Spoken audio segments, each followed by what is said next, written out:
morning and welcome to the 2025 Ontario provincial election, where we're going to choose the 44th Parliament for this remarkable province.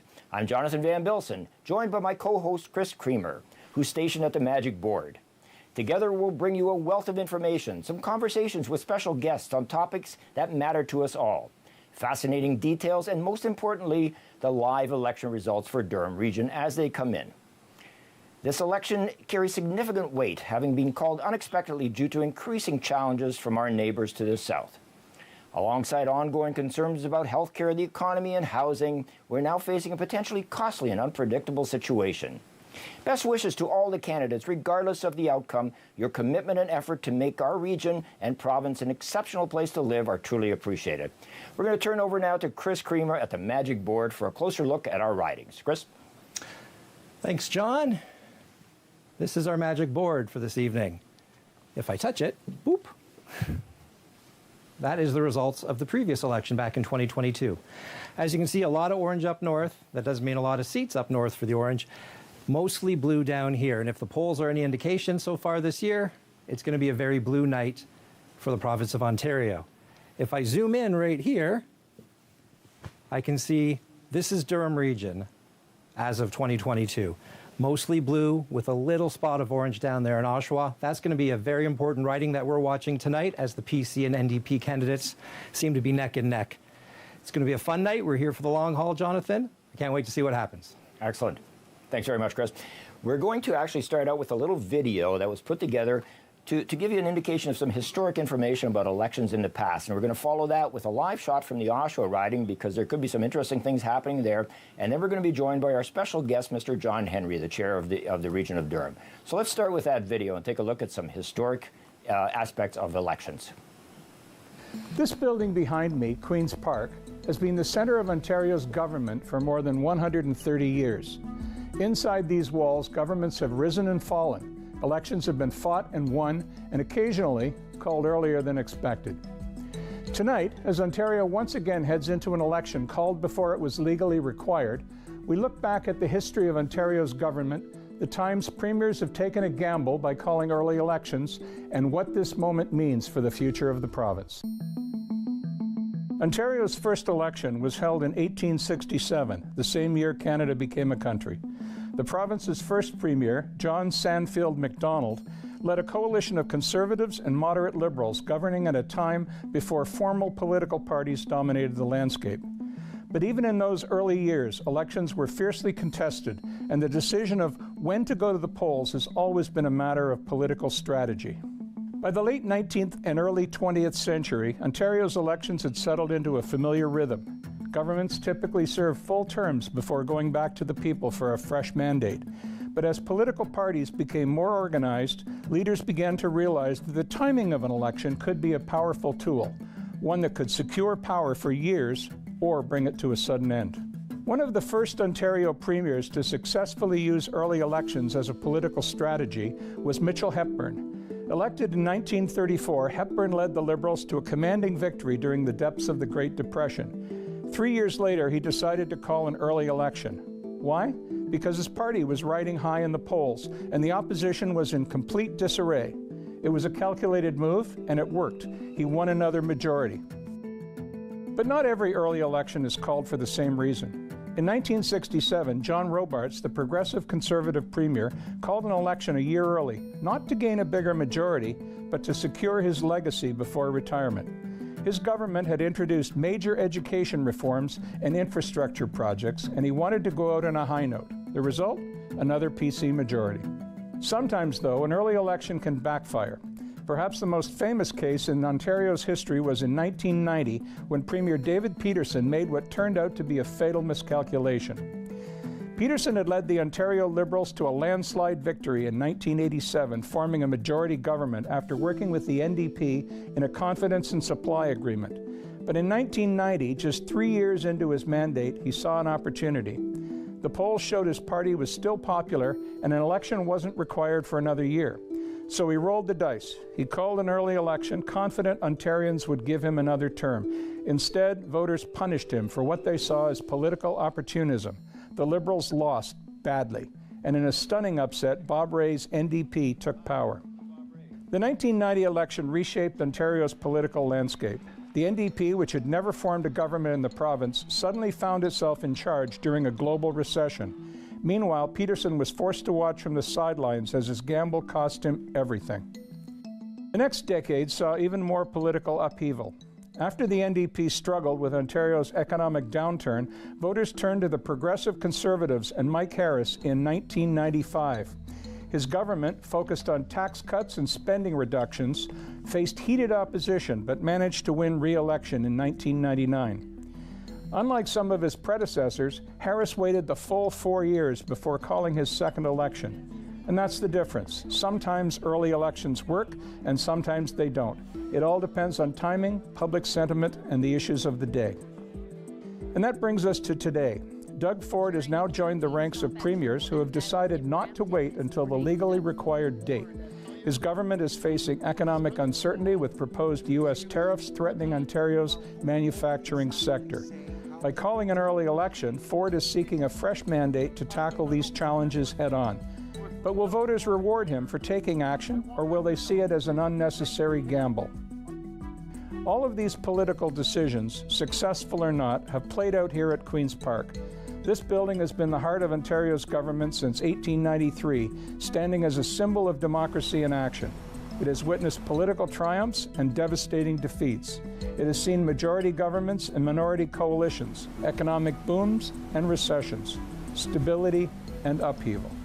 And tonight, it witnesses another chapter in Ontario's democratic story. As Ontarians cast their votes, they aren't just deciding who will lead the province for the next 4 years. They are shaping Ontario's future, just as generations of voters have done before them. Will Premier Ford's decision to call an early election prove to be a masterstroke or a mistake? That's up to the voters to decide. For now, back to you in the studio.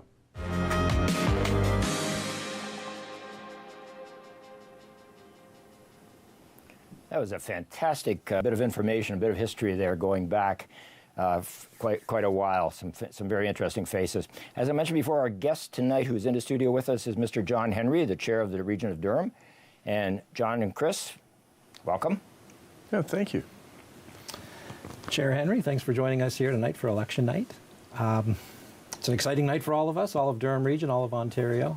Before we get into the election stuff, though, one thing I'm always interested about is the story of where you started. Now, you and I have spoken before. As I mentioned to you the other night, I used to buy furniture from you. Mm-hmm. I'm fascinated by your story. Can you sort of briefly tell us how you went from furniture salesman to regional chair of Durham region? Well, you know, it is not your typical political story, and I was very lucky. When I first finished high school, I was able to start work as the guy that actually owned the company lived next door to my parents' house, so I started working there in high school. And when I finished high school, I worked for him, and I had a great career as a light machine mechanic. And in those days, you sat beside a master, and the person that trained me, his name was Giulio Rocchio, and he's like my adopted dad. And he always encouraged me to do more. And from there, my journey took me to Durham College and George Brown College, and then across the border to go to school in a number of different places. And I've had a great journey. And I met this amazing lady who happened to be a pharmacist when I came back. And Kathy and I have been married 35 years this year. We got two kids. But my start in politics really started when I came home one night and we were trying to get the cancer center built, and I was kind of complaining at the kitchen table that it was being delayed, and it was being delayed. A lot of politics involved. And Kathy said to me, "Well, companies hire you to fix their problems. Why don't you run for office?" So I ran for office. Wasn't successful the first time. Ran for office 3 years later. The cancer center hadn't been built. Was lucky. I was able to win, and then from there I challenged the mayor in the next election, and then I was mayor for 8 years in Oshawa, and now I've had the privilege of being the mayor of the fastest growing region, or not the mayor, but the chair of the fastest growing region in the province of Ontario, and I've been in office for 6 years as the chair. And that goes back to your old mantra, more and more and more. You just keep going, until, well, what's next, right? What beyond share? You know what? My journey up the mountain is not finished. I don't know where my next step will be. I've got almost a little less than 2 years left in my mandate, so there are always options, and I look forward to it. But I'm worried more about today and tomorrow than I am 2 years from today. Well, we look forward to seeing what happens next with John Henry for sure. I'm going to take this back to the election that's happening tonight, though. Speaking of today, the provincial election happening, how often would you, or the region in general, engage with MPPs throughout Durham region? On a fairly regular basis. I can tell you, I talked to the Premier last Friday morning in Washington. That Durham is the fastest growing region in the province of Ontario, but we do so many things here. You know, our agricultural community is second to none. We're advanced manufacturing. We're leaders in healthcare. We are the energy capital of Canada. So there are all these moving pieces here within the region that makes us successful in a lot of ways. And I would say that I would probably interact with at least one of our members once every 2 weeks. Wow. Including the Premier on occasion. Incredible. But the province does offer a lot of services, not just to Durham, but all across Ontario. Mm-hmm. Of those services that are offered, what would you say would Durham region need the most? Well, it's not so much what Durham needs, it's what Durham can do for the rest of the province. So being leaders in nuclear energy, clean energy, is a big part of what Durham is. And OPG and their talented workforce, generate about 33% of the electricity for the province of Ontario. But it's what their employees do in the community when they're not generating electricity. And then you look at in healthcare, there's been some great announcements. Durham has always looked at some of the biggest problems we have to find ways to do it. So our partnership with the province, Lakeridge Health and Queen's University with the new medical campus at Lakeridge, and then continuing to just be leaders in a number of areas. In fact, yesterday at Council, we were recognized as a leader by FCM. So it's not just about what they can do for us, it's about what we're able to do for the entire province, our community. Our agricultural community is simply amazing. Not only do they feed us, they feed the rest of the province and beyond. It's almost like what JFK said in his inauguration speech. Mm-hmm. Ask not what the country can do for me, but what I can do for the country. Chris, I'm just going to interject for 1 second, if I could. I've just been told that they are looking at a Conservative majority, without question. So that took all of about 12 minutes. And so we'll just see how the night progresses. But the numbers are coming in. They're coming in pretty fast. So sorry to interrupt your conversation. That's okay. But I just thought you might want to know that. All right. He interrupted JFK. I'm sorry. But that was important news. Yes, it is. Well, as we're speaking to Jonathan, I think you had a couple of questions you'd like to ask the chair. Well, we were talking earlier, you brought up the thing about the topic about heavy equipment, and I find that very interesting. We just take so much for granted. When a snowplow goes down my road, it gets rid of the snow, I don't think about it again. But when something breaks on that snowplow, that part has to come from somewhere. And I guess the Durham region's reliance on partners like the U.S. is very great, right? It's every community from coast to coast will have some part of their operations where they're dependent on product from the United States, whether it be, parts for your vehicles, specialized equipment, or in the case of Durham region, one of our biggest challenges in wastewater and drinking water. 70% of the chemicals used to treat water and wastewater come from the United States. Wow. And a lot of the equipment that goes into your water treatment plant, those pumps are built by companies that are not located in Canada. So there is a lot of things, when you hear the conversation about tariffs, it affects right down to our level of government, and will create some increased costs for us. I understand, just looking at the board here, that Todd McCarthy, the incumbent for Durham region, has been projected as the winner without question. Mm-hmm. So back to that issue. When tariffs are imposed, the country that imposes the tariffs are actually the one that has to pay it, right? So this has always been a sort of a double-sided double-edged sword. So somebody in the U.S. makes a product, they want to ship it to Canada, we make a product, we ship it to the U.S. The U.S. has to pay for that product, and they are going to be charged an extra 25% on that product. So it doesn't affect us at this point. Well, I guess what will affect us is they choose not to buy from us anymore, correct? Well, it's more than that.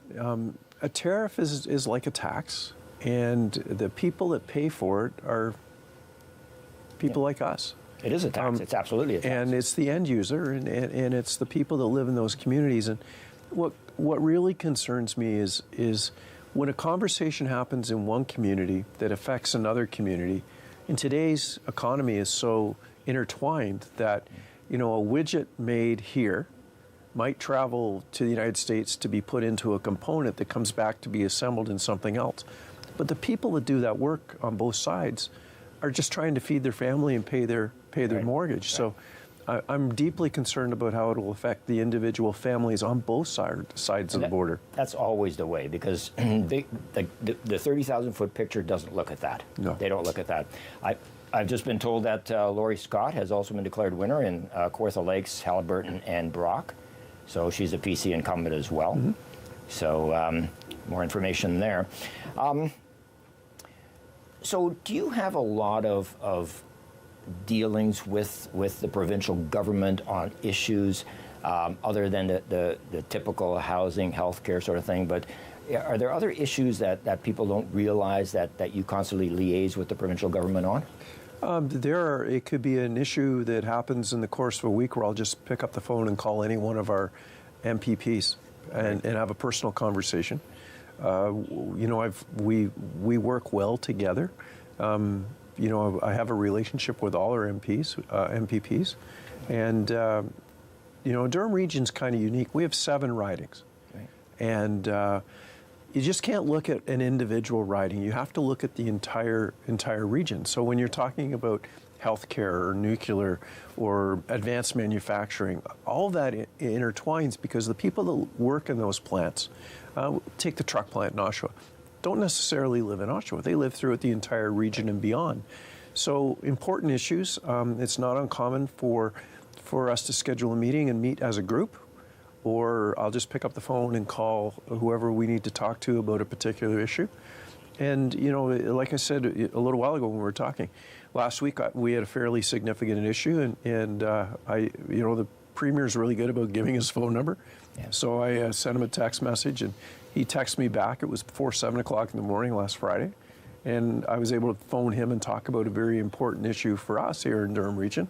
And it happened to talk about the GO train. Mm-hmm. So the GO train and going east is important about getting families, to work and to home and getting them off the highway. And so it was a quick conversation just to say that we're on still going in the same direction. And I'm proud to say if you drive across First Avenue right now, you'll see the old Nob Hill Farms plant being taken down, and that's the next step in getting the GO train out to Clarington. Right. You'll be happy to know that don't throw that phone number away, because you'll probably be able to use it for quite a while. David Piccini from Northumberland, Peterborough South has also been confirmed as a re-election. He's the incumbent from there as well. So at this rate, we'll probably be out of here in about 20 minutes the way it's going. But Chris, did you want to? Yeah, and apologies if this isn't part of your portfolio, I suppose, for lack of a better term. But you mentioned a GO train. The Prime Minister recently announced that they're going to do the high-speed rail from Toronto up to Quebec City. Is that going to run through Durham Region, and is there any sort of timeline that you know of when that might be ready? Well, it'll run through Durham Region, but unfortunately there won't be a stop in Durham Region. And it'll run through the airport lands. Okay. And we were hoping, and we had written to the government and thought we made an argument on the reason why there should be a stop in Durham. It would service not only Durham Region, but York Region, and it would stop people from having to go downtown Toronto or go to Peterborough to get the train. So we'll continue to advocate for that, but right now it doesn't include a stop in Durham, and that's upsetting. Is there a timeline for that project, as far as you know? Not yet? No. Is it going to happen in my lifetime? That's what I want to know. You know what? I would like to say yes, but it's a lot of work to put a high-speed rail in, and that's a very old rail line. So I don't know the amount of work that it will take to get it up to speed. Absolutely. Let me interject again. Sure. I was just watching the numbers and the Oshawa riding. It's very, very neck and neck between Jennifer French and Jerry Ouellette. It's about 500 votes apart right now. So that is the one to watch, because they did have some issues there with the Liberal candidate, as we all know. So it'll be an interesting riding to watch. John, you've been in politics for a long time. So what's it like being in the election? Like, actually, you know, like how much work is it? How nervous do you get? It's terrifying. Yeah. It seems like the election day will never get here. Then the day is here, and then it drags out, and then it's over. But it's a lot of work to campaign as a councillor, or in a ward, or as a mayor who has to canvass an entire city, or as a regional chair. I have 2,500 square kilometers that I have to canvass, and it is. I'm an elected chair. I'm not I'm not appointed, so it is a lot of work. That started with you, right? Because Roger Anderson was appointed, correct? Roger, the last time Roger was elected. He was elected. Prior to that, he'd been appointed. Okay. Yeah. I knew it was somewhere in that transition, but Lauren Coe has been re-elected, as has Peter Bethlen-Valvey. So so far, nothing has changed. Everybody gets their own chairs back at Queen's Park. The good news is my phone numbers are all the same phone numbers, so far. Oh, that's good. That's great. All right. Want to go back to? Okay, so to get to some more heavy stuff here. Strengthening relationships with Indigenous communities and diverse groups remains a priority in political discussions. Does Durham see opportunities for enhanced collaboration? And is there any room for the province to assist in this regard? Well, we have a great relationship with the Mississaugas of Scugog Island, and the chief, Kelly Rocca, is amazing to work with. They do some amazing things up on the island, and we're proud to work with them. And it's important to continue to carry on the conversation and ask and have them involved in some of our decision making. So I think we can only build on that. And I look forward to the future work we can do together. It benefits all of us. Do I have time to ask one dumb guy question? John, or absolutely, Chris. I have a dumb guy question. Sure. Is there a difference, like Durham Region is a regional municipality, is that correct? Yes. Is there a difference between that and a county, say like Simcoe County or York County, or is it just a name? It's different. They have wardens. I'm a chair. Mm-hmm. They operate in a different, kind of a different way. You know, I spent today in Coburg at a nuclear event with Mayor Foster and the Mayor of Coburg, and they operate in the process of operations the same. Titles are a little bit different, but it's more of a title thing more than anything else. That would be the easy. The rules are all the same. Oh, okay. Well, that's all I have for you, John Henry. John, thank you so much for being here. Really appreciate you coming in. It's been my pleasure. Taking time from your busy schedule. I know you don't sit around much and then just watch Netflix. I know you're very, very busy at what you do, and I think everybody in the region appreciates what you do. Well, you know, the great part about this is it's a way for me to say thank you to everybody that believed in me, my coaches, my teachers, the people that invested time in me, and for my wife and kids that give me the opportunity to do this. I'm very lucky, and I'm very thankful. Well, Doug Ford said yesterday, I think he said that he wants to be premier forever. He wants to beat Hazel McCallion. I think you're going to be chair forever. Well, thank you. I don't know about forever, but thanks so at much. least for another 2 years. All right, we're going to flip over to the numbers to show you the numbers for Ajax, which is a very, very close riding right now. Let's take a look at that. And thank you very much. That is close. My goodness. So we've got 13,000 for the Liberal candidate, and just leading a little bit. We've got 329, sorry, for Rob Surjanik, and 13,299 for Patrice Barnes, which is the PC candidate. So they're like 30 votes apart. And then the next one is the NDP, which is at 2,100. So that's quite a ways. Jennifer French is at 17,400, and Jerry Willett is at 15,998, so 16,000. So they're about 1,000 votes apart. And that's going to be quite the upset there, because or at least quite the challenge there, because Jennifer French beat Jerry Willett out about 8 years ago, and he's come back to see what he can do to take some revenge. Chris, welcome back to this side of the fence. Thank you. It feels nice being behind a desk. I feel of importance now. That's great. John Henry's such an informative person, isn't he? Yeah, I could talk to him all day. Absolutely. So something that we were going through that history clip, I don't know if you remember seeing that. Did you know that we had a party in 1919 who won? It was a UFO party. You aware of that? Well, you're pulling my leg. That's what you're doing. No, absolutely. The UFO party, and stood for the United Farmers of Ontario. And it was actually a legitimate party, and they won the election with 43 some odd votes, which is quite interesting. So, and you didn't campaign for them? No, I didn't. No. I did not, no. But, so some of the people, we've got some information on some of the people here. Laurie Scott, for example, who was the incumbent in Northumberland, in the Kawartha and Brock and Haliburton. Laurie has been in politics for quite a while. She was born and raised in Kinmont, Ontario, and she was a former registered nurse, a federal progressive conservative MP's daughter. So she's been in this business for quite some time. It's quite interesting. She was a big advocate of human trafficking and women's involvement in public life, something that she's very involved in, very near and dear to her heart, as well as rural issues. She started in 2003 and was reelected multiple times. She's done a lot of good things up there. In 2022, she came in with 56% of the vote.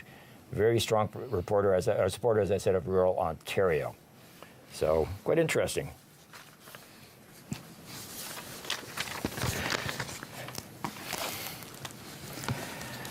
The numbers for Ajax Pickering are coming in again. And, the advanced poll numbers, sorry, for Ajax Pickering. Okay, while we're waiting for those, there we are. So the advanced polls for Ajax was 98,000 registered voters. 5,500 ballots were cast. So voter turnout in advanced polls were 5.67, which is relatively low. And in 2022, there were 94,000, so 4,000 less voters. And the ballots cast ahead of time were 37,000 compared to 5,500 this time. So the voter turnout for 2022 was 39% in Ajax. That's a pretty close race so far in Ajax. It is, absolutely. And absolutely. I mean, that's almost with like 2/3 of the polls already reporting there. I know. It's very close. Back in 2022, the Liberal candidate finished only 5% back, and we see, like, look at that.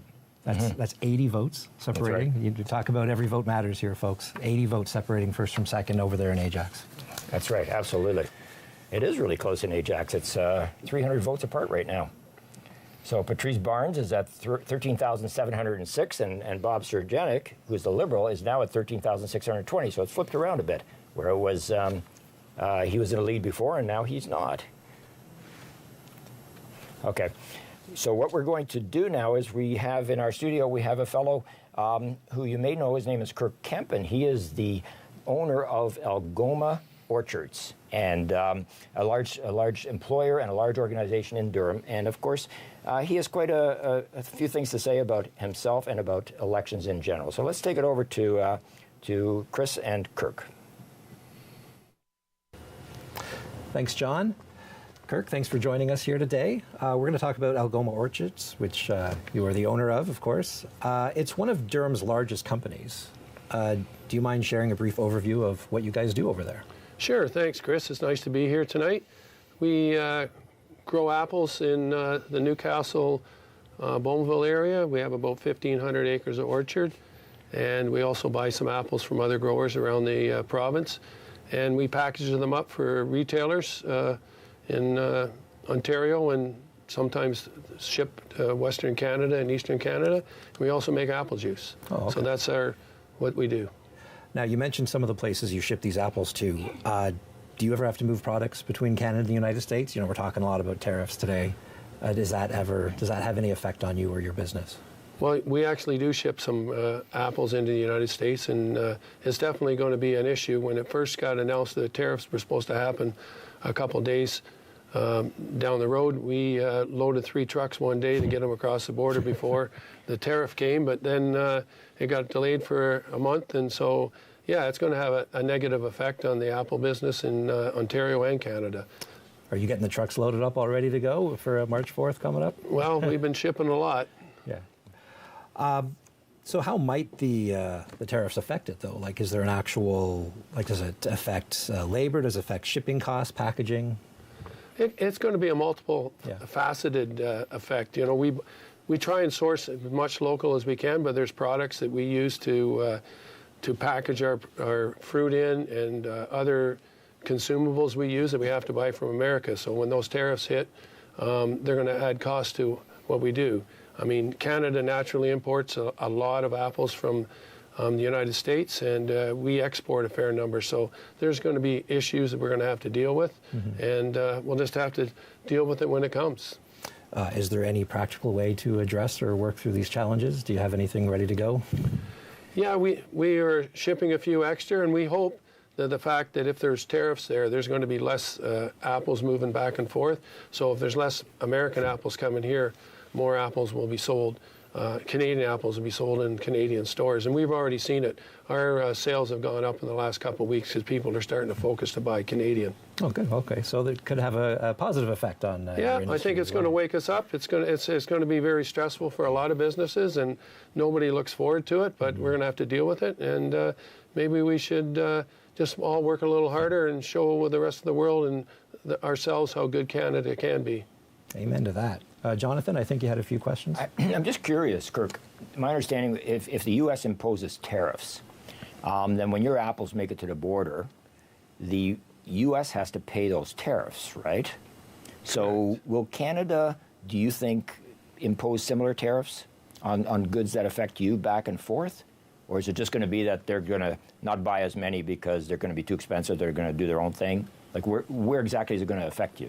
We're anticipating that if there's tariffs on Canadian apples going into America, that it'll be significant enough that there'll be less buying of Canadian apples. Okay. We're very hopeful, and we've been working with all levels of government to make sure that they counter tariff the apples coming this way, and that way it might help even out the playing field. Interesting. So the election tonight is obviously very near and dear to you because the outcome is going to affect who you deal with and so forth, and especially if you already have rapport with people, right? That sort of thing. Are your employees, in general, like you have a massive amount of employees, well over 100, 200 or whatever, are they affected mentally, do you think, by this whole thing? Are they concerned about their jobs or stuff? Are you feeling anything? I think our employees are probably more concerned about the overall effect on what it's going to do for costs for their general living. Right. We kind of reassure them that, you know, we sell the largest majority of our fruit right in Canada, so it's not going to have a huge negative effect on us. But I can see it in people's discussions around the lunchroom that, you know, they're concerned how much it's going to cost for food and all this. It's not good for anybody's enthusiasm. Absolutely not. And it's going to be a burden on you as the management of the company too, because you want your employees to be happy. And even though you can't control it, you still want them to be happy. I guess the good thing is that we will always eat apples. Well, that's what we hope. They're healthy and good for you, and the more people eat apples, the better it is for everyone. And apple juice, apple cider, everything made from apples. Yes. Excellent. So, yeah, correct. Thanks very much, Chris. One last question here, and then I'll let you get out of here. With the election going on tonight, let's talk about how the provincial government, how they could support your industry, whether locally or all across of Ontario. Well, we've had good discussions with our local members, and they're working hard to make sure the federal government will counter-tariff the apples if they tariff our apples going that way. And we've had a great working relationship with our local members, and I'm pretty confident that our members, not only in Durham but in Northumberland, Peterborough South, are going to get returned. And you know what? The Ford government has done a great job for farming in general for Ontario, and we look forward to working with them in the next 4 years. Okay. Well, thanks so much for joining us. Kirk Kemp from Algoma Orchards. Thanks for giving us a heads up on what's going on in the apple industry. Thank you. It's been nice to be here. Back to you, John. That was a great interview. It's always nice to listen to people from the business community. We've got another interview, actually, with someone who is with us tonight, Mr. Terry Voss. And Terry is the owner and operator of Voss, your independent grocer in Port Perry, but he's also the president of the board of directors for the Chamber of Commerce up there. So again, over to you, Chris, with Mr. Voss.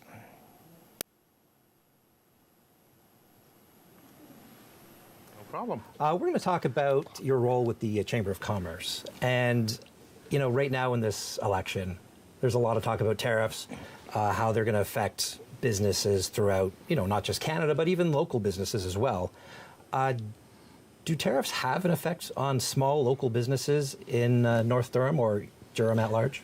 They will have a big effect on a lot of businesses. We have businesses that actually deal directly with the states for their products and products that come back and forth for processing. And then the thing that we can offer is just the information. We know just as much as the general public knows right now, but we get some information just a little bit quicker, a little bit faster, and we're the liaison to contact with business that have concerns or questions or how to process issues. But we'll be there to support them, and that's the biggest part of what the Chamber can offer right now with these tariffs coming in. Now, you know, bigger picture.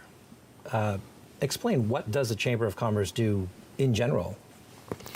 We're a source of education and communication. We can speak on behalf of companies and employers. We speak to our municipality government. We do with region. We deal with municipal and provincial governments. We are the voice of those businesses that need to be heard. Squeaky wheel gets the oil, and we do a lot of advocating for the business and try to cut through red tape and try to get the understanding and knowledge to the companies that need it fast and quick so we can get through these times. Now, this is election night. It is. This is a big night for politics. Does the Chamber interact regularly with elected officials, with a member of provincial parliament? Once they're elected, yes. We do have a great relationship with all levels of our government. We have the opportunity to meet with them periodically and just have a kind of a coffee and a chat at the office. We give our concerns, we give some feedback, and they give us some information. So, for example, we've had some conversations already, and they're giving us heads up to what to look out for. We've shared that information, and that's kind of really great for us to have that relationship with our government. That's great, and it gives you a chance to prepare for anything that might be coming. You're not caught off guard. Absolutely. I believe Jonathan had a few questions to ask about your role as the owner of the Independent, Voss's Independent. Okay. Hi, Terry. Glad you were able to make it. Thanks. So I'm curious, the food in your grocery store doesn't just come from one place and it lands in your store. It goes back and forth. And does it go across the border as well? Absolutely.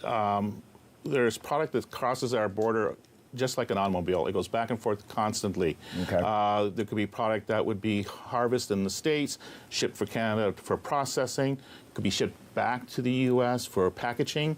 That goes on all the time. And the example I use with a lot of people is Canadian beef, for example. Mm-hmm. We have limited number of processing plants for our beef.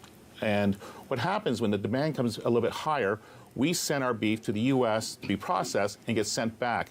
But the policy is that country of slaughter is country of origin. So if a cow that's been in Alberta its entire life crosses that border for one day and gets processed, it's now U.S. beef. And that's what we have to understand, too, that product is constantly going back and forth, back and forth. So these tariffs then are obviously going to have a massive effect on your industry, from all elements of your industry. It will. It will. Which I assume will translate into some sort of increased cost. There's no way you can avoid that. So are companies, large grocery chains, what will they be doing, or what do you think they'll be doing to help the consumer to ease the burden of that? Because obviously that cost has to be passed on, I get that. But what will they do to ease that burden a little bit? I think what you're going to see is a lot more of the Canadian product to be promoted within the business. When crops come available, you'll see that they'll be the forefront of the focus of advertising and marketing and specials, which will help generate a little bit lower prices for the consumers. You'll also see that we'll put a little bit more focus on local products too. We won't be promoting products that we can't, Kiwi is not from the States, but we've got corn, for example. You'll see us promote Ontario products in corn harvest times, because we always get Florida first, and then we get Canadian corn. Right. So we'll get the opportunity to promote the Canadian a little bit more and better pricing for the consumer. So you're going to start growing oranges up in Scugog, I guess, then to get that thing. If we could, we would. So do you have on your shelves, labels for Canadian products? Have you started doing that, or is that a plan? Actually, we just started last week. We took 400 items, 20 top items in 20 top categories, and labeled as Canadian product. And what it is, it's either Canadian product that's being produced or processed, or the majority of the ingredients are Canadian. Okay. So we're doing a lot more of that. Just trying to give the consumers a little bit of an opportunity to make that conscious decision if they want to shop for a Canadian product, that it's a little bit more visual to them. And we're hoping that we'll see more of that come through. Okay. On that same note, can you just explain very briefly what the difference between a Canadian product or made in Canada or processed in Canada? Like, there's so many different labels. So Canadian product has to be, I believe it's 97% Canadian, okay, which means the ingredients, the processing, all that. A product, and that'll be a product of Canada. And then made in Canada, it could be something that is harvested in the United States, shipped to Canada, and the product is made up here in Canada. And I don't know the exact percentage of it, but there has to be a certain percentage of it processed here with our labor force, our packaging, and all that kind of stuff. Okay. And lastly, I just wanted to get your opinion on a provincial government, because tonight is actually election night. Yes. Does someone in your position work closely with government for any specific reason, or do you just sort of keep an arm's length relationship? I think we keep it an arm's length relationship. Okay. We have to work within our business structure, and we have to work who's ever running the government, so we have to have great relationships with everybody. So we're kind of like the neutral. We'll be supportive whoever gets in, and we'll be there to work with them. Great. Thank you very much. I don't have any other questions. Chris? No, Terry, I just want to say thanks for coming here and telling us about how tariffs can affect different aspects of industry in Canada. Great. Thank you for having me. Thank you. Thanks very much, Chris and Terry. We're going to go now to the Oshawa offices of Jennifer French, who's the NDP incumbent. She has been re-elected, and things are getting pretty wild in Oshawa.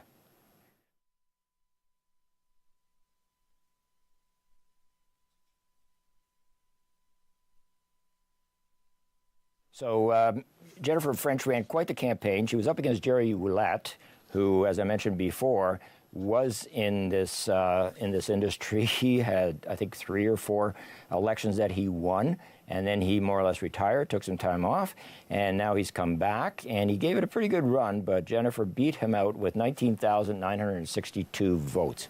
So that's quite interesting. We have another guest in the studio. This time we have a politician, the mayor of Uxbridge, His Worship, Dave Barton. Thanks, John. Mayor Barton, thanks for coming down here to talk to us today. I wanted to start with your history, how you got involved in politics in Uxbridge. Well, so I worked in the private sector. Actually, let's back up for a moment. Uxbridge, we're low-key, so it's not Mayor Barton, it's not Your Worship, it's Dave. Okay. Dave, how did you get started? That totally works. So I worked in the private sector for about 18 years in high-tech and sales. And then I got packaged out, which was exactly what I wanted, because I was traveling about 3 weeks a month. And I was looking for a way to give back. So I got on a couple different committees. And I found that democracy wasn't working in my favor. I was trying to do a little bit more. I was trying to push a little bit harder, and I lost a couple votes. And then there was, unfortunately, a councillor passed away. Councillor Pat McHugh passed away. And there was a by-election. I thought, I wonder what it would be like to run a campaign. So in the last 15 minutes, I put my name forward. There was 8 different people on the ballot that time, and I jumped in, created a website, got literature, and started knocking on doors, and fortunately I won, and the rest is sort of history. And then you went from councillor to mayor. In similar way, right? Yeah. I found that I was losing votes that were really important to me, and thought if I'm going to be here, I wonder if I can get in earlier in the process and try and make it so whatever decision council makes, it's good for Uxbridge. And we did it again. I ran the campaign, and fortunately, the voters supported me. Nice. Okay. So we're talking about politics tonight, obviously. With the provincial election here tonight, how often would your council typically engage with the MPP for the Durham riding? So it's weekly for sure, probably more than once a week. We are so incredibly fortunate. You know, Peter Bethenfalvey is our MPP, also Minister of Finance, and he is an extremely hardworking, bright individual who cares. So I always say this, and it's always a little bit odd when there's other MPPs in the room, but I always say we have the best MPP in government by far. I'm sure they understand. I think they do, and they probably agree with me, to be honest. It's like that world's best dad mug. You don't actually mean you're better than all the other dads. But in this case, he is, I would say. So again, don't tell any other MPPs that we have to work with, but Peter's phenomenal. Okay. If there are any MPPs watching tonight. So what type of provincial services are most needed in your township? So the things that we've been advocating for are a new hospital, new long-term care. We got the first ever urban provincial park announced in the last couple of years for Uxbridge, and those are the kind of the big ones that we've been working on. And then there's all the other things that you work on that kind of would fit into most communities, like how do we best serve the youth, or how do we best serve seniors, and all those other things as well. Trail capital of Canada? Trail capital of Canada, and now with the first ever urban provincial park. That's amazing. So what that was all about is 1,350 acres that have had no trespassing signs on them for my entire life, maybe beyond that, are now open to the public, and we have people on those lands. And this is because of the work of our MPP, Peter Bethenfalvey, my council, our staff, and then number one, who got us going, is a gentleman by the name of John McCutcheon. John is over 90 years old. He came to us really early and said, I'm happy to donate my 80-acre estate, my house and this property, but I'll donate this only if you secure the 1,350 acres for the public to use. That's amazing. Yeah. We need more people like that, don't we? We do, although John treats us really well. So we're just fortunate enough to have John McCutcheon. Well, we're all fortunate to have that. Yeah. John, you had a couple of questions for the mayor? Just a few. So, Dave, the big issues, housing, employment, that type of thing, everybody talks about that, and that's very important. I'm sure it's important in Uxbridge, in Uxbridge as well. But from a local perspective, what do you look for from a provincial government, like internet access, water, which I know is regional, but does the province get involved? So I wear a couple different hats. So from an Uxbridge perspective, we're in the Greenbelt, we're in the Oak Ridges Moraine, we are monitored. We're controlled by the Lake Simcoe Protection Plan. So water, and especially wastewater, is highly regulated, and that's what's limiting our growth today. So it's Greenbelt from a physical perspective, but then all of our runoff and all of our wastewater goes into Lake Simcoe eventually through our treatment plants. So it's more about that from an Uxbridge perspective. But then my other hat is I'm chair of Public Works of the region of Durham, and that's where we got a $33.8 million grant as this water enabling infrastructure piece that we got. Right. And so we also worked with the province on that through King Estarma, who's the Ministry of Infrastructure. Okay, interesting. What about seniors? I mean, every community is getting older. Yep. People are getting older. Seniors require more care, and I understand healthcare is obviously an issue. If you ask any senior, healthcare is the first thing on their mind. Yep. But what about support for things like community care, and that comes provincially, right? It does, and so we work with Raymond Cho. Yeah. I don't know if you haven't met Raymond Cho, again, he's a gentleman who's over 80 years old. Mm-hmm. Every time I see him, he gives me a giant hug, and we talk about golf. But he's the Minister of Seniors and Accessibility. Okay. And again, we've worked really closely together on seniors grants. We started with things like community, where we'd get a whole bunch of seniors together. We'd get a physician or a pharmacist or whoever to talk about issues that were important to those seniors. Sometimes it was the DRPS. Okay. And we'd sort of put on lunch and tea and really educate them on some current issues. And then, the pandemic hit, so we went virtual for that. And then now we're back to meeting in person. So are you finding that seniors are sort of the more that they learn, the more educated they are, the easier it is to work with them? So I think just like anyone else, you want to make sure that we are serving our young people or our older people, and this is one way that we can provide services for them. Okay. And we find out really quickly. If they want to hear it, they tell us they liked it. If they didn't like the message, I don't know if you know all that many seniors, but they typically tell you what's on their minds, which is great. This will come as a shock to you, but I am one. I wouldn't. I was thinking early 20s, but maybe not. Chris? I don't know why we bring him along to these things. Again, he's from Port Perry. What do you expect? This is the topic of the night. Yeah. So I have to ask you about the tariffs coming from the United States. Are there any unique industries in Uxbridge that may be affected more than others with the tariffs, or any that may require any provincial advocacy? So it's hard to say, right? Because we don't really know what's going to be included and we don't know what's not. Certainly, the people that live in Uxbridge work all over the place. So some are working at OPG and in our nuclear power plants. Some are working in the automotive sector. It's really a mixed bag. Mm-hmm. So I think if we look at all of Durham region, it'll represent Uxbridge fairly well. So what's important to the people in Durham are important to the people in Uxbridge. From an industry in Uxbridge perspective, we have a number of different manufacturers, but most of the ones that I'm thinking of right now, they concentrate on the Canadian market for that aspect of it. So certainly it affects our residents. And when you look at the impact that a 25% tariff will have on our economy as a whole, we need to make sure that we've got a government in there that can make those really difficult decisions. And I was thinking about this earlier in the day. If you think of it from a municipal standpoint, do we invest in soccer or do we invest in baseball? And you can never make everyone happy if you have a limited amount of money. I think the 4-year mandate makes sense because they're going to have to make some tough decisions. You can't make everyone happy with what's going to happen. There's going to be a lot of people hurting, and you need to be able to think beyond Trump, beyond the 4 years, to make the decisions that have to be made because they will not be popular over the next number of years. And you can't be thinking of an election when you're making the really tough choices. So that's sort of my take, and I always kind of bring things back home, and that's when you think of, do you spend $100,000 on one sport or another? I appreciate the sports metaphor. Thank you. I thought you'd like that. That really helps me. He says, don't call me Mayor Barton, but I will call him Mayor Barton. Okay. Mayor Dave Barton, thanks so much for joining us today.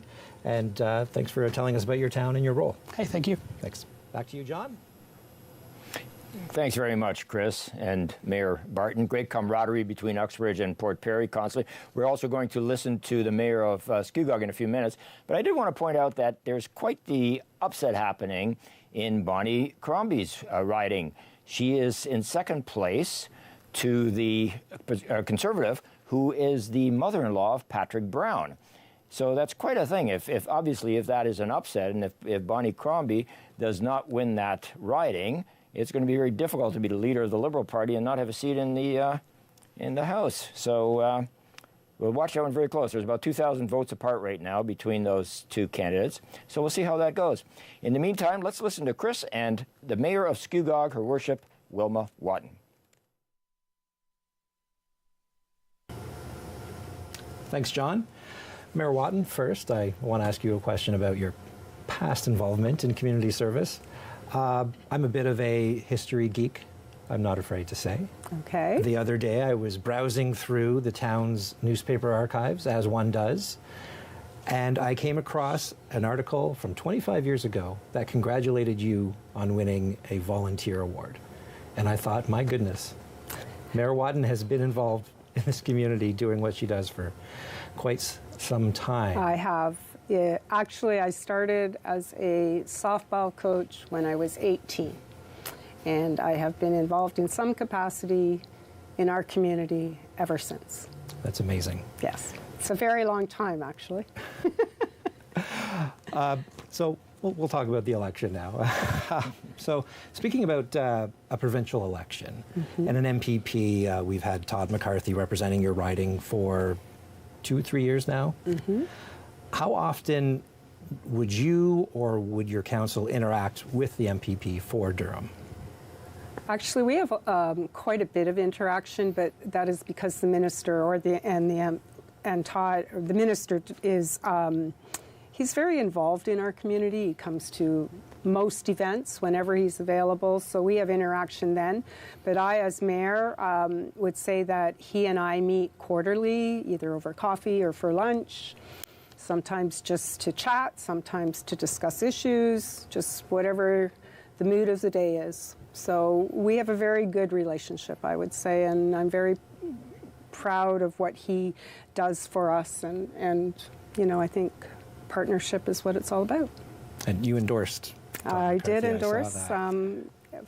For that very reason.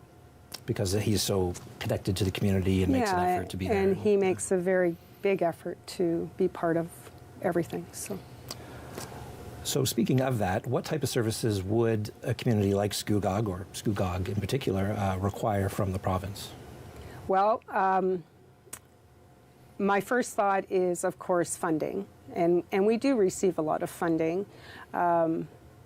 In Scugog's eye, perhaps not in comparison to southern towns and places. But then I'm very cognizant of that even with that funding, it all comes out of one pocket. It does. So sometimes I wonder if we'd be better to perhaps have a higher tax levy and not have to rely so much on the provincial funding, because then it goes directly into our community. John, I believe you had a couple of questions you'd like to ask the mayor. Thank you. Mayor Waton, I'm curious, everybody is concerned about the big issues, the healthcare, employment, housing, and so forth, as are people in Scugog, no doubt. But on a smaller scale, like what does a township like Scugog require from a provincial government? Well, I think, again, we have the same concerns as the big, the big issues are big issues as well. What about things like water, internet, that kind of stuff? Is that something that... So let me explain that, the region looks after our water. Okay. The province has committed $175 million to water improvements. For us to benefit from that, being a lower tiered municipality, it goes through the region. Okay. So, yes, we could use it, absolutely 100%, but it does go through the region. Right. The internet, I know that they've put $4 billion into expanding high-speed internet in rural communities, and we are benefiting also from that through the regional service corporation, and they brought it out to Uxbridge. They've gone down some of our concession roads, and they're continuing to build it out. But yes, without them, those things would not happen, for sure. What about things such as seniors? I mean, there's a big growing community of seniors. Mental health becomes an issue, especially since COVID. It's much more prevalent. Do you look towards the provincial government for funding for that type of thing, or does that come from different channels? It comes from the province. It does. But to the agencies and social service groups that look after that, like community care, for example, right. CAMH, they all get the funding, and then it filters into. But we did get funding from the province for our primary health care team last fall, which was a huge boost. It meant that they could move forward and develop a team in Scugog. So, again, it's all money, and we'll take whatever they'll give us, but we have to be cognizant of the pocket. Of course. Chris? One last question, then I'll let you get along. Obviously, the talk of the night is tariffs. Yes. I'm sure everyone's getting sick and tired of talking about it at this point, but it's still such a big issue for everyone in this country. Does that situation with the tariffs in the U.S., would that have a direct effect on a town like Scugog? I think it'll have a huge effect on our being such an agricultural municipality, a huge effect for our farmers. not to mention our other businesses, of course, like our grocery stores and everything. But, 70% of what we as Canadians ship to the U.S. goes and gets produced and then is shipped back. So it's quite a circle. But I think there's a big concern, and rightly so, about what the costs will look like. We just did a cost estimate for a building in January. We got preliminary costing, and today we got an updated preliminary costing, which reflected potential tariffs, and it was about $250,000 more for the building. So, yeah, I think everybody should be concerned if that's the direction that's going to happen. Got to sign that contract before the tariffs go into effect. Yeah, well, that's what we did talk about that. Well, thanks so much for coming down to talk to us. It was an honor to have you here, Mayor. Thank you for Mayor Wilma Waton of Scugog. Thank you for having me. Back to you, Jonathan. All right, thanks very much, Chris and Mayor Waton. It's always great to hear from the smaller outlying areas because they have so much influence, there's so much happening in those places, and a lot of times they get overshadowed by the big picture. We're going to take a look at Ajax right now, the numbers for Ajax. It's a very, very tight race there, as you can see. They're still within 300 votes, give or take, and it'll be interesting to see how that one plays out. Chris, you're back on this side of the fence. Welcome back. I kind of missed the couch. It was a lot more comfortable there. So I wanted to talk to you because, Chris, your forte is sports, right? You run sportslogos.net. Yes. A very successful, sports brand. Yeah, company. we focus on fashion in the sports industry. Yeah. So there's been a lot of talk tonight about the U.S.-Canada situation. How does that affect sports teams and individuals? Well, if the U.S. does annex Canada, it would help Canadian teams win the Stanley Cup a little more often. Okay. That's for sure. But it looks like we're looking at some highlights from the Four Nations face-off last week. That was a week ago tonight. What a different night. Tonight. Well, geez. Wow. Well, so what a unifying moment for all of Canada this moment was right here. And, you talk about we're on election night here. People can get a little divisive with politics, but on this night, everybody in our riding, in our country, was rooting for the exact same thing. And this was such a great moment for Canada and for Canadians in general, especially with what's going on in politics right now.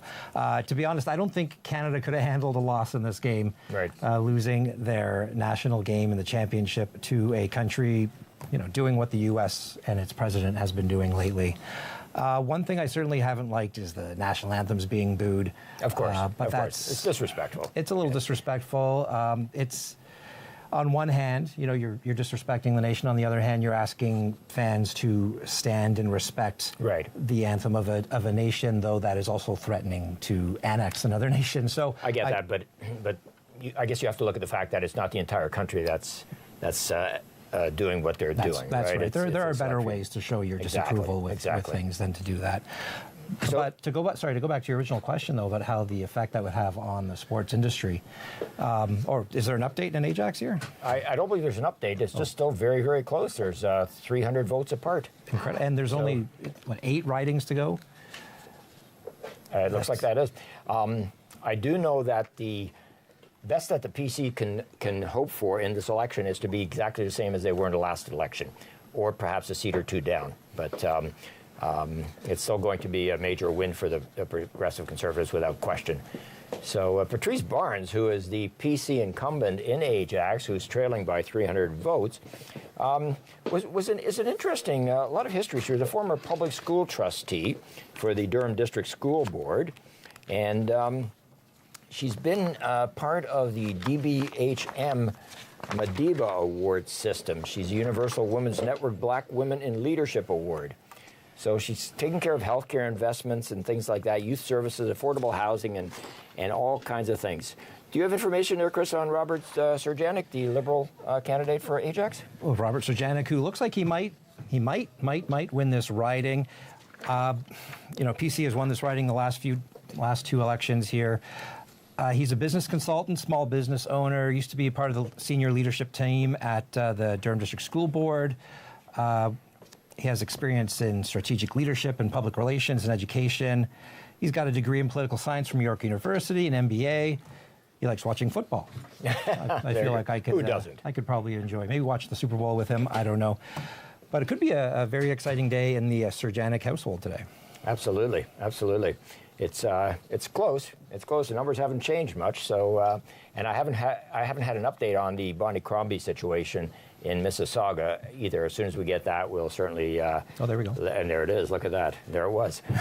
So it's still the same. Bonnie Crombie is in second place by 1,500? 1,500 votes, something like that. She's catching up a little bit, closing that gap slowly. Absolutely. Starting to run out of ridings, though, to draw votes from. Yeah, it's interesting. I mean, she was the mayor of Mississauga, right, for quite a while, and came into this, with the intent of changing the world.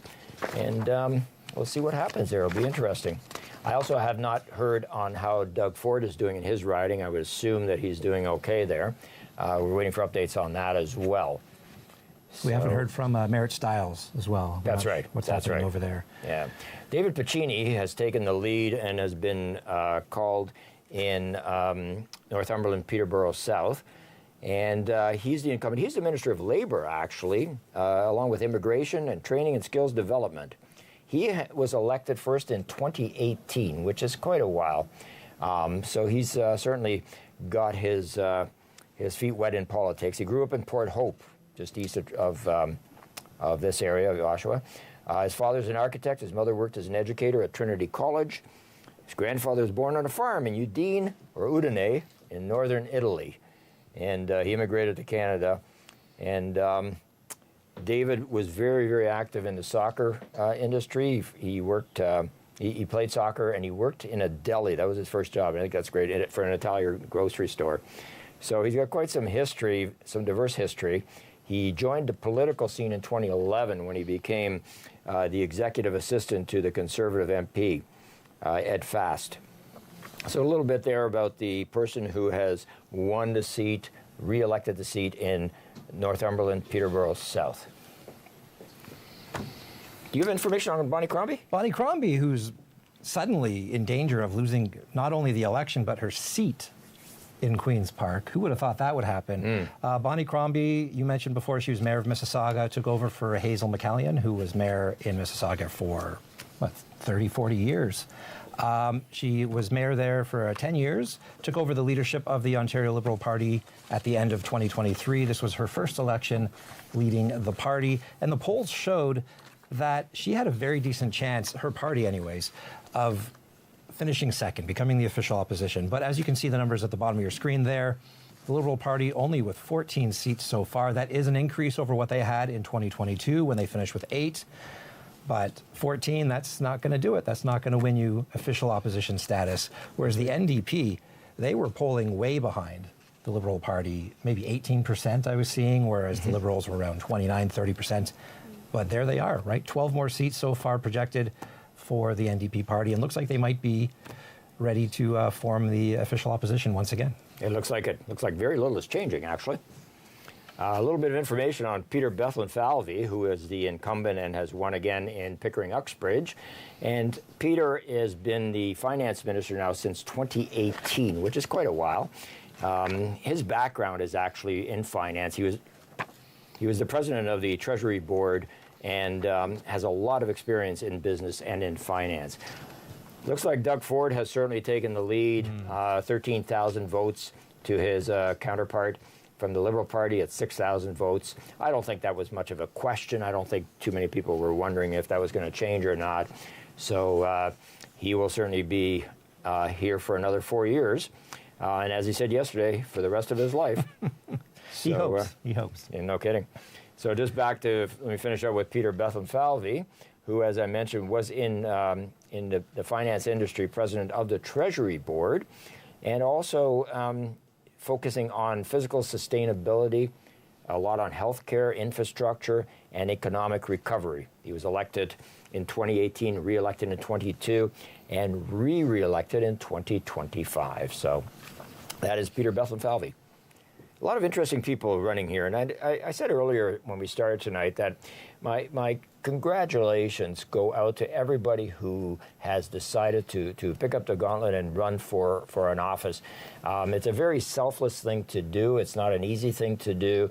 And regardless whether you're successful or not in your election campaign, the very fact that you did something to try and make our province better, a better place to live, is very much appreciated. And we're very grateful to everyone who ran.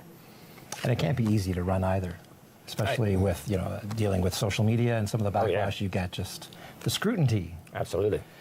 It's always been said that if you, no matter how many friends you have, once you're elected, it can only go downhill from there. You just can't please them all, and I guess that's very true. But, are you thinking of running for office anytime, Chris? No plans right now, Jonathan, of running for office. So there's a little bit of information on Doug Ford here for those of you who are interested. We can touch base on that. Doug was born actually in 1964. I won't do the math on that because that's a lot of work in my head. But his riding has always been Etobicoke North. He's been a leader of the Progressive Conservative Party since 2018. He's got 4 daughters, and he's the son of former Ontario MPP, the second of 4 children. He went to Scarlet Heights Collegiate, briefly attended Humber College, but dropped out without completing her diploma. So just goes to show you, anybody can run for office, anybody can get that job, and everybody can do it. All right, so we're going to go to Oshawa now and see what's going on there at the office of the incumbent, Jennifer French, who is... Looks like she's giving a speech. No thanks. And it's been really, really cold, but I have said it since that first few days that it has been heartwarming to actually connect with all of our neighbors here in Oshawa. It is such a privilege to door knock. Those of you who have done it, those of you who picked up the phone and talked to people, you know what a privilege it is to hear how people are hurting, to hear how people are proud, to hear how people are imagining better and needing more. That they offered us their truth and their stories, and they offered us their trust, and we did it.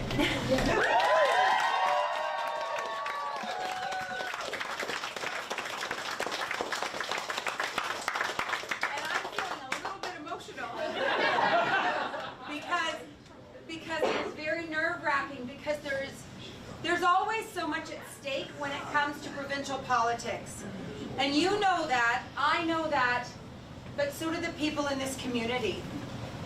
There's a lot to watch right now in terms of politics. Internationally, federally, provincially, locally, and they're seeing that government decisions impact their lives. That when they can't find a family doctor, that when their children don't have the services and supports that they need in school, these are decisions made by government. And I know that Doug Ford was so excited to just sweep the whole place.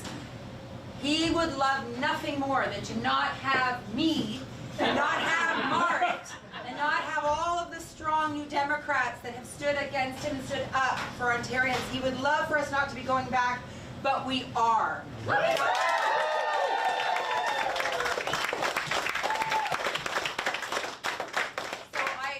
Just say that tonight is a night of relief because we're all pretty nervous there. We've had some heavy and important conversations because there's so much at stake.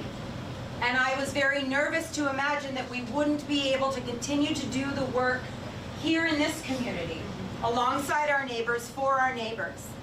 But we can continue to do that work. And I want to say that to my staff that do a lot of that heavy lifting in the community, thank you. And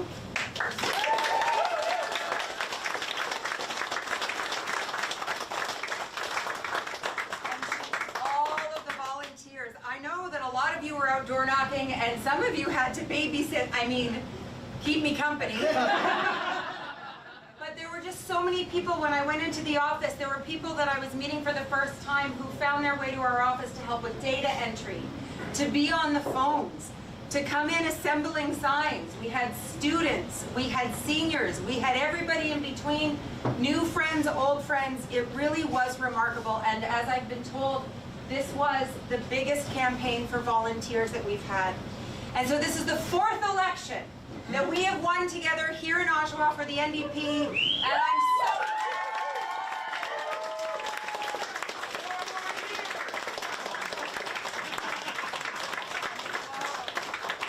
And I'll say right now, I hope this is the last winter election. I got really good at hopping through snowbanks, but I don't want to do it anymore. So to everyone, this is a night about us, about Oshawa, about the work that we believe in, about the community that we love and the people that we care about. You would not have given everything that you had this campaign if you didn't genuinely love our neighbors, our new friends, and this community. So thank you so much for all of your hard work. But tonight really is a night to celebrate. So thank you.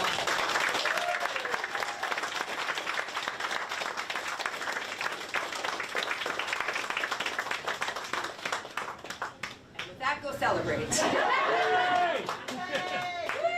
Everyone's going to help take down signs, right?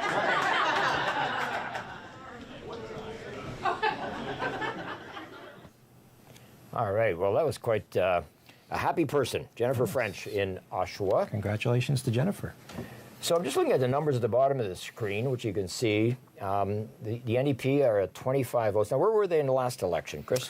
They were 30, what do I have here? 31, the NDP finished with 31, PC finished with 83. The Liberals, so far, are looking to make a fairly significant jump for them from 8 to 14. Right. You know, the last two elections combined, the Liberals only finished with 15, so this is pretty good for them. Big for them. Big for them. And the Green Party, who finished the 22 election with 1, they picked up a second during a by-election. Right.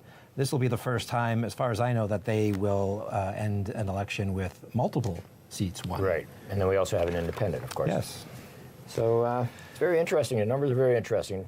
As I said before, there's not a whole lot of change happening, other than we're still watching the Bonnie Crombie situation.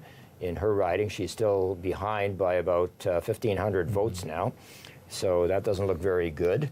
As I mentioned before, that was Patrick Brown's mother-in-law who is running against her, which is interesting, quite an interesting twist of things.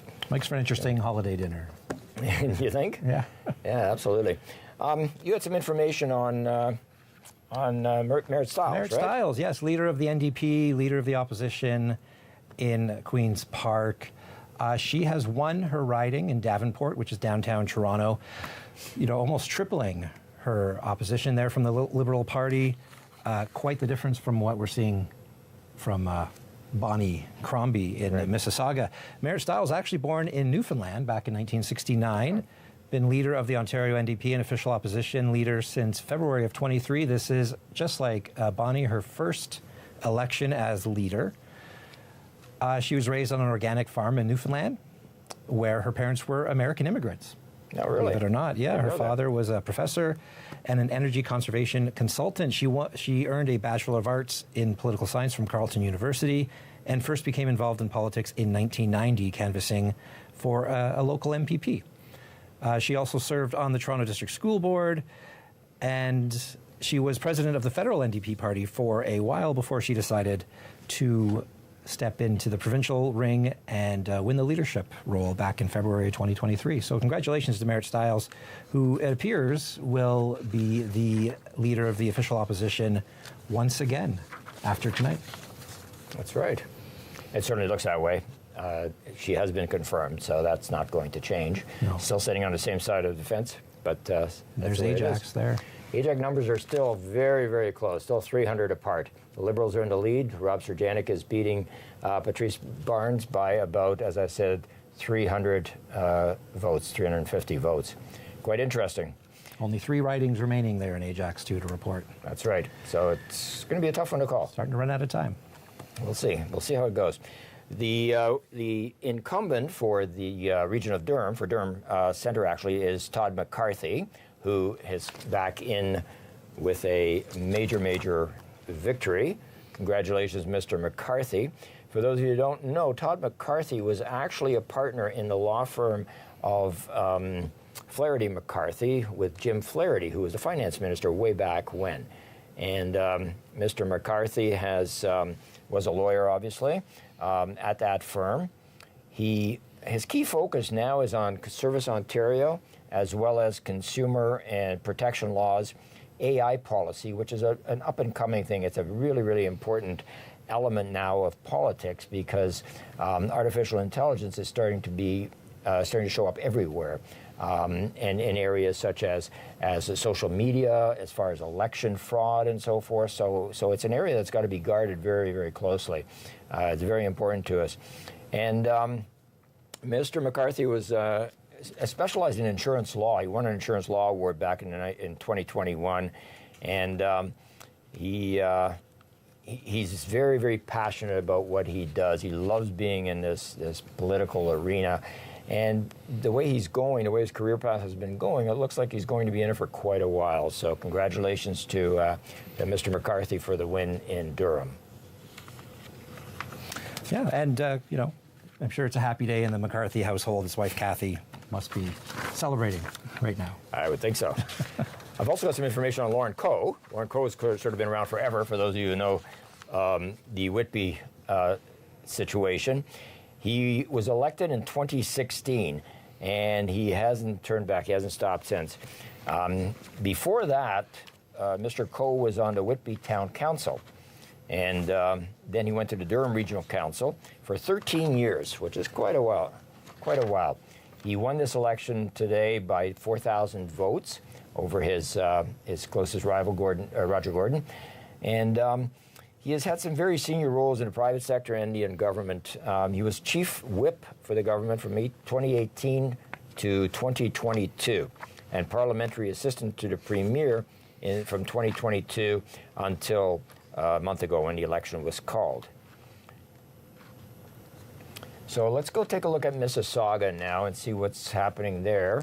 And it looks like, Bonnie Crombie has lost officially, very officially. So that'll be interesting. We'll see how that goes. Sylvia Gualtieri, who is the declared winner now, as I mentioned before, she is the PC candidate, and she has upset that apple cart quite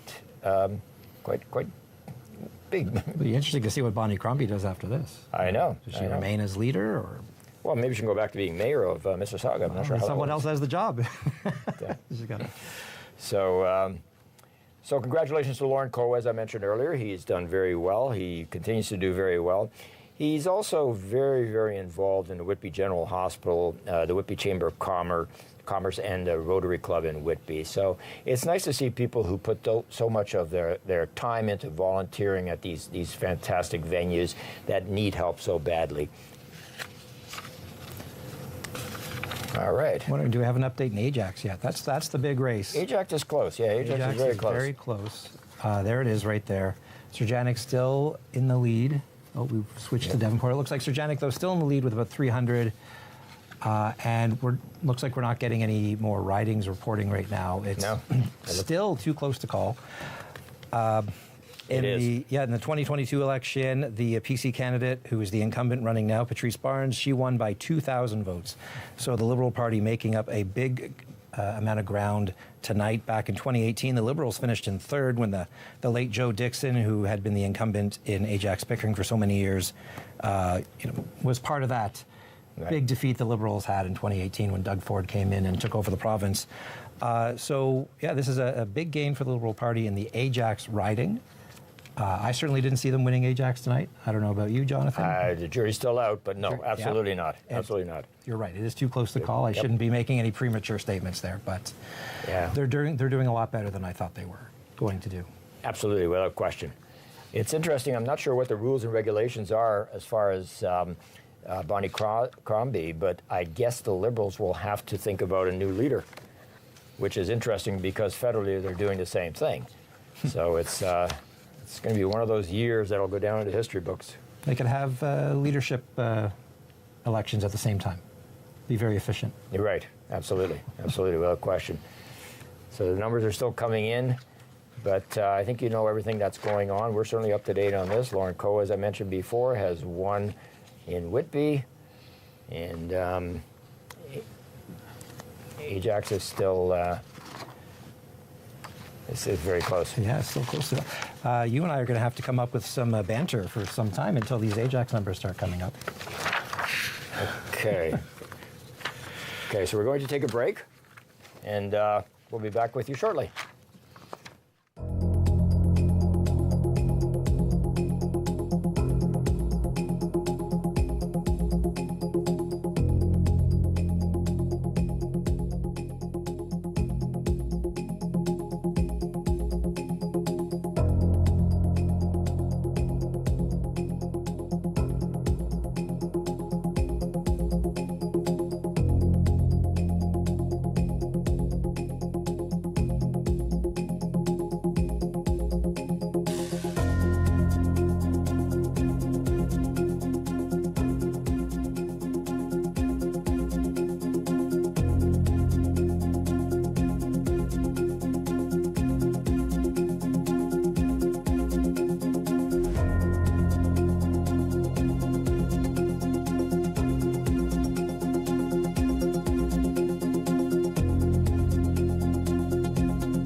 All right, we're back. So Ajax has gone very, very interesting. It's been called in favor of the Liberals, but it's about 350 vote difference. So there will more than likely be a recount for that. So with us back in the studio now is John Henry, the chair of Durham Region. John, welcome back. Thank you. And it's quite the election. It's been a very interesting evening, not just in Durham, but across the entire province. Absolutely. The Liberals are up to 80 seats, which is 3 less than what they had last time. The NDP have gone down by 6. The Liberals are up by 6, so I guess they took them away from the NDP. 2 Green and 1 Independent. So that looks like it's going to end pretty close to something like that. So, any surprises? I was a little shocked by what happened in Ajax. For me, it's a pleasure to work with all our MPPs, but right. Patrice had done lots of great work for the region, right. So I'm sorry to see her gone. So, but that is how elections work. Yeah, absolutely. And again, there may be a recount. Like, you never know. You never know. Yeah. It's not often it's that close in Durham Region. Like, it's usually a little bit larger gaps in the outcome. So, what's your take on Bonnie Crombie, who is seatless? I was actually shocked when I saw the numbers come across the screen a little while ago. Yeah. It's I don't know what she's going to do next. I don't know. She'll have to take some time to figure that out. Yeah. But, and the same with the Liberals. The Liberal Party has to figure out what to do. Yeah. So that'll be interesting. Well, it's been a great night. It's gone much faster than we anticipated. Thank you so much for being here. Oh, it's been my pleasure. It's been an interesting night. I thought we'd be here for a couple more hours. Well, we could always stick around for a while, but we will probably be back in a few months doing this on a federal level. So that'll be great. That'll be interesting, but it'll be very interesting. But for us in the region, it's about working for all 7. Ridings. It's right. As a level of regional government, it's how all the pieces come together. Right. So it's not just about Oshawa or Ajax or Pickering or Uxbridge or Brock or Clarington. It's about the region as well. So right. We've got a great relationship with some of the candidates that won tonight, and I'm going to have to make some new relationship with someone else. So we'll work on that. So, Chair Henry, do you find that having an MPP in a particular riding in Durham Region that is representing a party that has the majority, is that something that's easier to work with than a party that has a minority status, or does it really not make a difference? Well, having somebody in a riding that is the party in power has a benefit, and then having somebody that is not in the party in power, in case like Jennifer's been effective on some of the things that we've worked on. The tolls on the 412 and 418. Well, it was great that the Conservatives eliminated those tolls, but she had been a voice on behalf of the region, so she does support. Yeah, and she does certainly take the credit for that too. Yes, she said that many times. But now, very interesting. It'll be interesting too to see how the future, especially after March 4th, when these so-called tariffs come into place. We'll see what happens there. You will certainly have your work cut out for you for a while in an area that's probably something that is brand new. So never in my life did I ever think that this would be a topic that we'd have to talk about. Is the challenges of tariffs and for us at the region and at the local municipal levels, we provide the data to the province and to the federal government so they can do what they need to do. But my concern is about the people that are at home tonight watching you on TV. It's about people on both sides of the border and worrying about whether they'll have a job tomorrow. Very interesting times ahead. So, again, thank you very much for being here. Chris, thank you very much for co-chairing. It was a lot of fun. Thank you. My pleasure. And we've learned a lot. Thanks to all of you. Also, thanks to our producers, Doug Boyd, Aaron Miller, Bradley Kelly, and all the volunteers who are here. And from Rogers TV, thank you very much for watching tonight. Well done, guys. Thanks for including.